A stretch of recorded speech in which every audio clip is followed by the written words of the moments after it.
Nous sommes en 1964, à une période où les jeunes États d'Afrique centrale cherchent les solutions durables pour financer leur industrialisation. Lors des négociations du traité instituant l'Union douanière et économique de l'Afrique centrale, l'UDEAC, naît une idée visionnaire. La décision numéro 2/64 recommande alors l'étude de création d'une banque sous-régionale de développement industriel, une institution capable de soutenir les ambitions économiques de la région. Un instrument au service d'une Afrique centrale nouvelle, forte et décidée. Il faudra attendre plus d'une décennie pour que cette vision prenne forme. Le 3 décembre 1975, 5 chefs d'État du Cameroun, de la Centrafrique, du Congo, du Gabon et du Tchad signent un acte fondateur décisif, un moment historique qui marque la naissance d'une institution appelée à transformer durablement l'Afrique centrale, la Banque de développement des États de l'Afrique centrale, la BDEAC.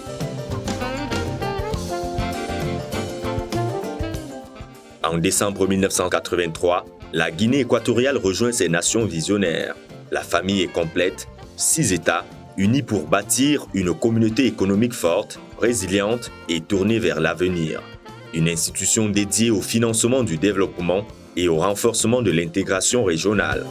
C'est une banque qui est appelée d'abord à consolider son action sur le terrain en se montrant plus efficace, de plus en plus efficace dans la promotion des projets qui ont un impact régional fort.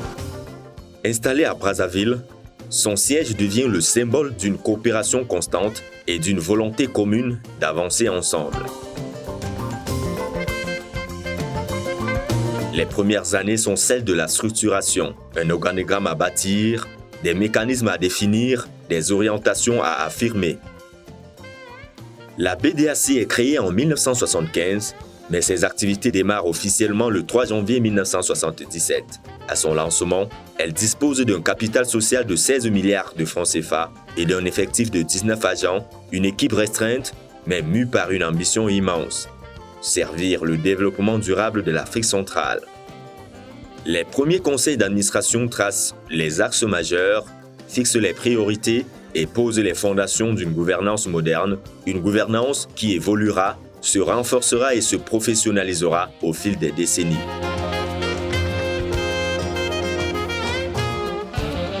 Dès ses débuts, la banque s'engage dans des secteurs structurants, les infrastructures, l'agriculture, l'énergie et les études de faisabilité qui préparent les grands chantiers de demain. C'est surtout la création de richesses, des usines que nous finançons, toutes sortes d'activités qui créent de la richesse, qui créent des emplois dans nos pays. Au niveau du secteur public, les projets qui nous sont présentés sont souvent des projets qui touchent à des activités de type agricole, telles le coton, le sucre, quand c'est encore des entreprises nationales.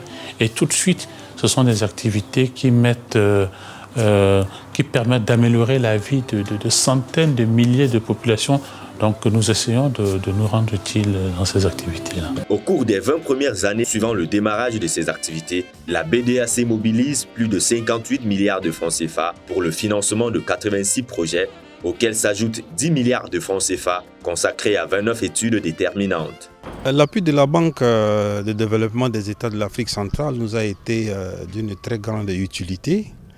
Ça nous a permis de remettre en état nos outils de production, si je peux m'exprimer ainsi, les baliseurs, les dragues.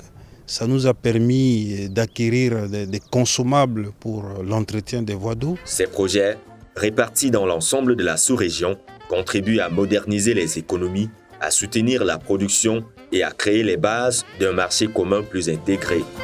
Il faut dire que c'est d'ailleurs des projets qui ont un fort taux de rentabilité, du fait, comme je l'ai dit, parce qu'ils participent à l'intégration régionale. Vous allez prendre le corridor Douala-N'Djamena-Douala-Bangui, où la BDAC intervient sur un tuyauco, qui est l'offre alternative du réseau routier, qui réduit le temps, le linéaire, le trajet de à peu près 250 km. Pourtant, l'histoire n'est pas linéaire. En 1992, la BDAC voit ses activités interrompues du fait des turbulences politiques en République du Congo.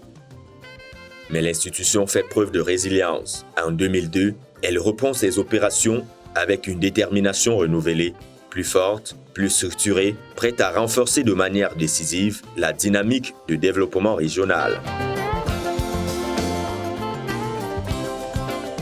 La gouvernance de la banque évolue pour répondre aux exigences de son temps. De la direction générale et direction générale adjoint au poste actuel de président et de vice-président, la structure se modernise, gagne en efficacité, en légitimité et en influence. Depuis 1975, 9 dirigeants ont marqué son histoire. Chacun a apporté son expérience, sa vision et sa contribution à l'édification d'une institution résolument tournée vers l'excellence.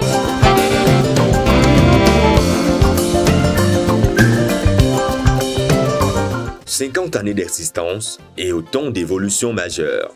Le capital social de la BDAC passe de 16 milliards en 1977 à 1500 milliards de francs CFA en 2023. Une progression spectaculaire, symbole d'une confiance accrue de ses États et partenaires. Votre accessibilité, votre grande intelligence, intelligence des situations et l'intelligence du moment. Ce que nous faisons aujourd'hui, c'est un grand moment. Nous vivons une époque assez singulière et je dois dire, Monsieur le Président, que vous avez su la capter et très vite. Le cercle de ses actionnaires s'élargit de 8 à 16 actionnaires en 2025, illustrant l'ouverture, la stabilité et l'attractivité croissante de l'institution. La banque renforce sa proximité opérationnelle grâce à la création de représentations nationales dans chacun des 6 États membres. Elle réforme ses procédures, numérise ses archives, modernise ses infrastructures et implémente un ERP performant adapté aux exigences contemporaines. Elle crée de nouveaux instruments financiers, le guichet islamique, le Fonds bleu pour le bassin du Congo, répondant aux enjeux climatiques, financiers et sociaux de la région.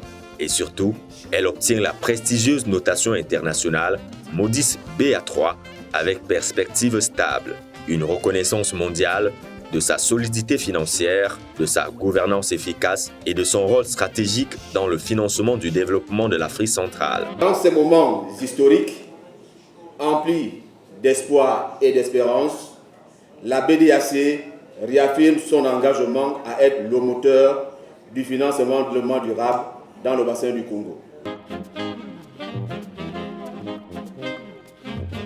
Aujourd'hui, la BDAC est une institution moderne, structurée, respectée, un acteur incontournable du financement du secteur public et du secteur privé.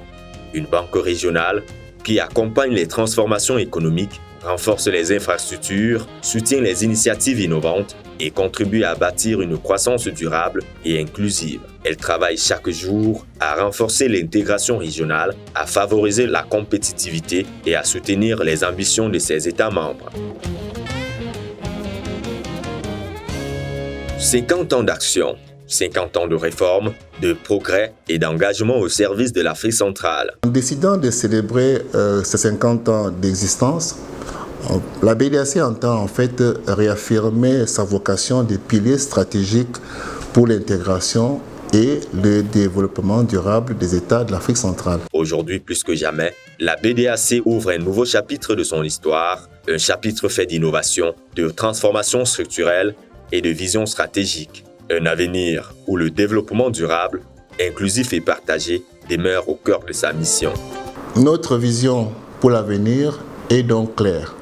C'est celle d'être une institution financière forte et solide, capable de transformer positivement nos économies et conséquemment d'améliorer les conditions de vie de nos populations.